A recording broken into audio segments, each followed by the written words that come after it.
안녕하세요. 정원책방입니다. 오늘 소개해드릴 책은 말투 하나 바꿨을 뿐인데 입니다. 모든 사람이 그렇게 한다고 하면 특별한 근거가 없어도 사람들의 마음이 움직입니다. 모두가 그 일에 동의한다고 하면 자신만 반대하기가 힘듭니다. 모두를 기준으로 제시하는 방법은 매우 편리한 심리 기술입니다. 자신의 의견으로만 설득하려고 하면 상대방에게 억지로 강요하는 듯한 인상을 줄 수가 있기 때문입니다. 그러므로 되도록 자신의 의견이라는 사실을 감추고 모두를 기준으로 제시하면 좋습니다.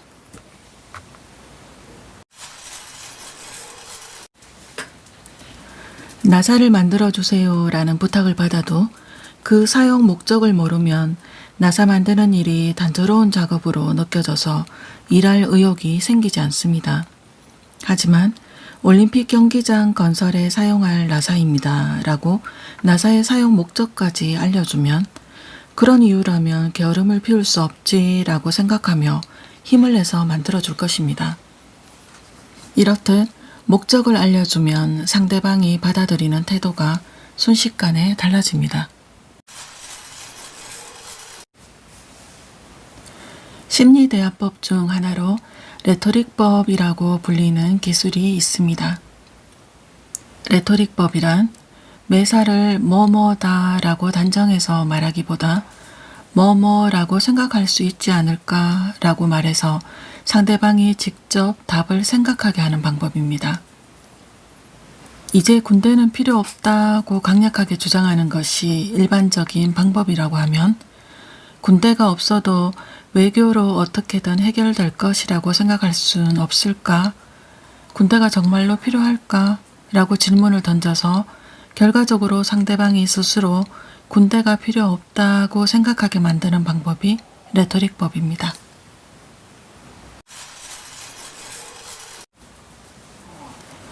자신이 설득하고 싶은 일의 이유나 증거를 논거라고 합니다. 심리학 데이터에 따르면 논거가 한 가지보다 두 가지일 때, 두 가지보다 세 가지일 때 설득 효과가 더 높습니다. 논거의 수가 늘어나면 늘어날수록 상대가 설득될 확률도 높아집니다. 여성과 남성이 말싸움을 하면 대체로 남자가 집니다. 그렇다면 여성이 말싸움에 강한 이유는 무엇일까요? 여성은 남성과 비교해서 그다지 상관없는 일까지 논거로 삼아 계속 제시하기 때문입니다. 주제와는 관계가 없다고 생각되는 일까지 논거로 제시하면 남성은 쩔쩔매다 반론할 수 없게 됩니다. 여성은 논거의 수로 상대합니다. 근거가 없어 보이는 말이라도 그 수에 비례해서 승부가 결정됩니다.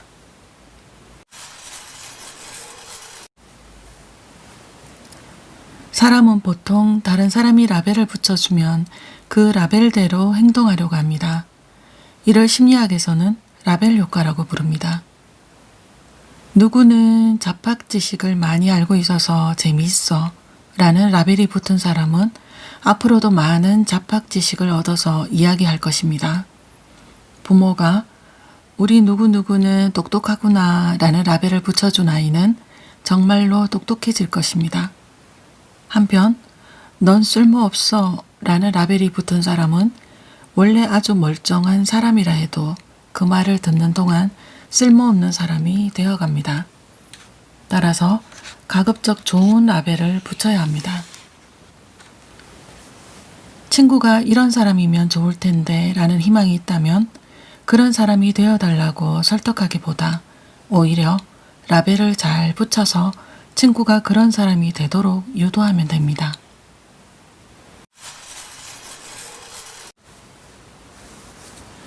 심리학에서는 본인이 직접 말하기보다 오히려 제3자가 말했을 때 설득 효과가 높아진다고 알려져 있습니다. 이를 주워듣기 효과라고 합니다.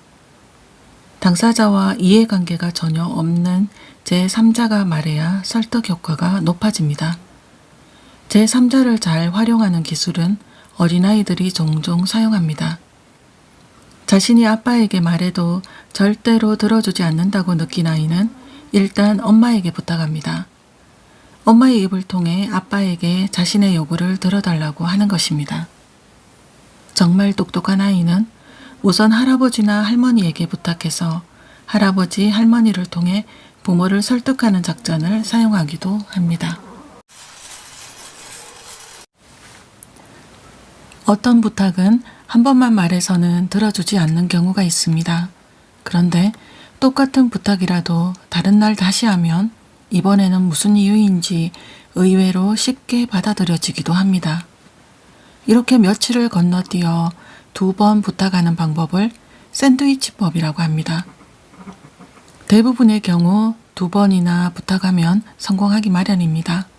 그런데도 실패했다면 3번, 4번, 5번씩 부탁한다 해도 잘 될 리가 없습니다. 오히려 상대방이 더 완강한 태도를 보일 위험성이 높아질 뿐입니다. 따라서 3번 정도 부탁해보고 안 되면 포기하는 것이 어른다운 대응이라고 할 수 있습니다. 고백할 때도 같은 사람에게 2-3번 정도까지는 고백해도 되지만 4-5번이나 고백하면 스토커로 의심을 받기 십상입니다.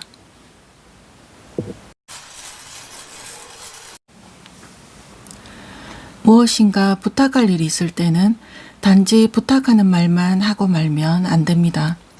그 배경이 되는 에피소드까지 곁들여 말하면 완고한 상대방도 흔쾌히 받아들이는 경우가 많습니다. 이를 심리학에서는 에피소드 설득이라고 부릅니다. 당신도 알고 있겠지만 난 어렸을 때 엄청 가난하게 살았잖아.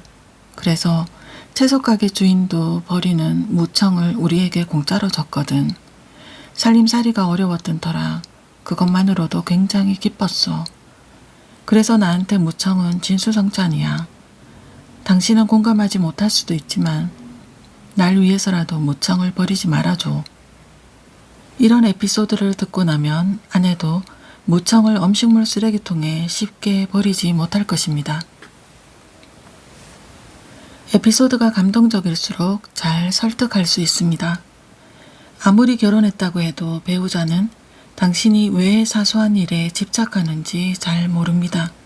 그럴 때는 일단 그렇게 해줘 라고 억지로 설득하기보다 자신이 사소한 일에 집착하는 이유에 관한 에피소드도 함께 말해주면 좋습니다. 좋은 이야기일수록 사람의 마음을 움직이는 힘이 있습니다.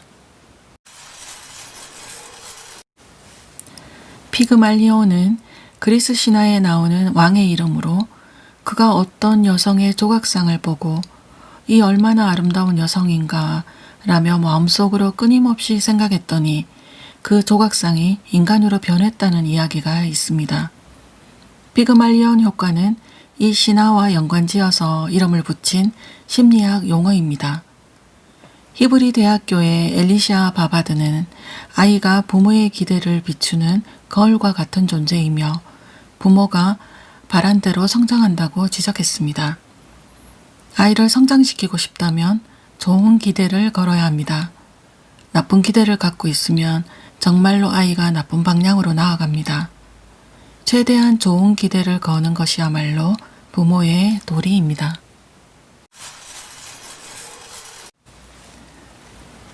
누구든지 무조건 이래라 저래라 명령을 받으면 불쾌해집니다. 이는 아이도 마찬가지입니다. 아무리 아이라고 해도 불합리한 명령만 내리면 부모가 미워서 참을 수 없습니다. 물론 교육이나 예의 범절의 일환으로 아이에게 명령하는 것은 부모의 의무입니다. 하지만 명령에서 따르게 하는 것은 기껏해야 5살 정도까지이며 그보다 더 커지면 아이의 자주성을 어느 정도는 존중해야 합니다. 현명한 부모는 일방적으로 명령이나 결론을 강요하지 않고 제안이나 질문을 하는 것으로 그치는 방법을 사용합니다. 아이는 청개구리 같은 마음이 강해서 본인이 마음속으로는 사립고등학교 진학을 생각하고 있어도 부모가 사립고등학교에 가라고 하면 오히려 공립고등학교에 가고 싶어지는 경우가 있습니다. 아무 말도 하지 않으면 아이는 부모의 희망대로 지나갈지도 모르는데 쓸데없이 말참견을 하는 바람에 그 반대 방향으로 아이를 쫓아낼 수도 있습니다. 이것을 긁어부스럼 효과라고 부릅니다. 그런 마음을 꾹 참고 결론을 강요하지 않는 편이 오히려 좋은 결과를 낳습니다.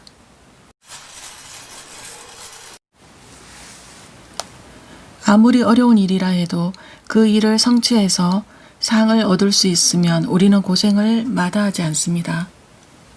타산적이라고 여길 수도 있지만 그래도 상은 효과적입니다. 따라서 아이에게 뭔가를 시킬 때는 먼저 상을 준비해 놓아야 합니다.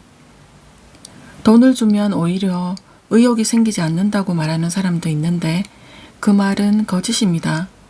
돈은 의욕을 이끌어낼 때 매우 강력한 유도제로 작용합니다. 자동차의 힘은 휘발유, 사람의 힘은 보상입니다. 어릴 때부터 공부를 엄청 좋아해서 밤잠을 잊을 정도로 공부에 열중하는 아이는 없다고 나는 확실히 단언할 수 있습니다. 초등학교 고학년이 되면 같은 반 친구들이 학원에 다니기 시작합니다. 그 모습을 보면 슬슬 나도 다녀야겠는데 하는 마음이 듭니다. 어디까지나 모두가 하니까 나도 한다는 심리입니다. 이를 심리학에서는 밴드웨건 효과라고 부릅니다. 밴드웨건 효과란 군중이 모이면 모두 모였다면 나도 가야지 라는 마음이 들게 하는 효과를 뜻합니다. 아이에게 뭔가를 시키고 싶을 때는 같은 반 친구나 학원 친구, 요컨대 친한 사람의 이름을 거론하면서 모두가 하고 있다고 어필하면 좋습니다. 모두가 하는 일을 나만 안 하고 있으면 마음이 불안해집니다. 백화점이나 슈퍼마켓에서 인기 있는 상품의 가격은 왜 전부 끝이 딱 떨어지는 4만 원이 아니라 3만 9천 원일까요? 사실 여기에도 고객의 심리에 호소하는 교묘한 기술이 쓰이고 있습니다. 끝이 딱 떨어지는 숫자는 왠지 모르게 고객도 계산하기 편할 듯 합니다. 그러나 실제로는 일부러 계산하기 어렵게 하는 것이 매우 중요합니다. 또한 고작 10원, 100원 차이이기는 해도 저렴하네 라고 느끼게 하는 심리 효과를 노리고 있습니다. 이를 우수리 효과라고 합니다.